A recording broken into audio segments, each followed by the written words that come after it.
Tina's here from Tina's Traditional Old English Kitchen. She's stuck around. We talked crumpets earlier. If you missed that, you can check that later today on Engstyle.tv. Exactly.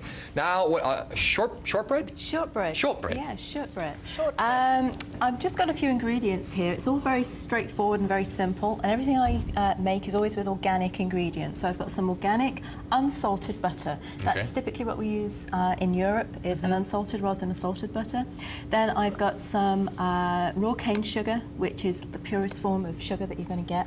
Cool. Then we've got an organic, free-range, farm-fresh egg. Those taste the best. I've got just all-purpose flour here, again organic, and then I've got some spices. We call it mixed spice, but in essence it is ginger and cinnamon. Oh, so it's all very very simple, very straightforward. And what we would do is we'd put all that together. I've done it in a mixer just for a couple of minutes, and we end up with this really nice dough. Now I know sometimes and this is just like a cookie dough. Sometimes when you're baking, you assemble some ingredients prior to the. Is there any particular order? Or are you just going to throw them all in there and mix it up? I put the sugar in first, then I add the butter, then the flour and the egg. Okay. So I'm just going to roll this out, and it's nice and soft now.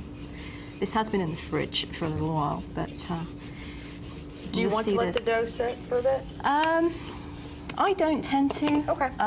It's just. So it's not going to rise. There's no yeast. It's not going to rise. You have to worry about it. You can just handle it. No, it's just to stop that from sticking there. And it needs to be quite malleable, because what we're going to do now is just use a cookie cutter. We call it a biscuit cutter. Okay. Yeah, you guys call it. Okay. You know, it's just different words. A little biscuit cutter. I'm just using a little daisy one here, and those would just go on the baking tray. Just like that. And these just go in the oven for about 15 minutes at 350. Take longer. So they don't take long to do. They're really straightforward and easy to do. And the history behind these. I was going to ask you. Yeah, we have.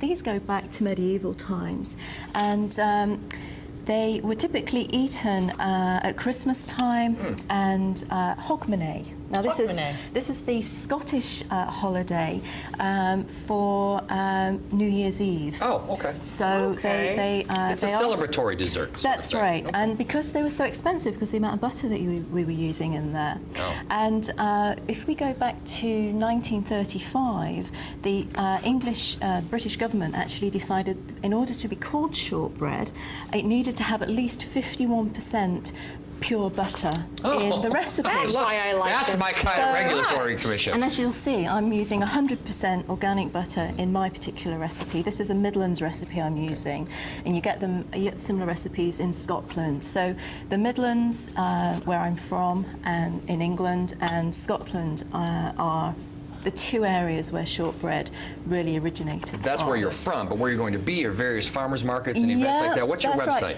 Right. My website is tinastraditional.com. Okay. Okay. Fabulous. Well, we got to take a quick commercial break. We're going to come back and hopefully taste some of these. Try some, absolutely. All right, guys, stick around. We're back right after this.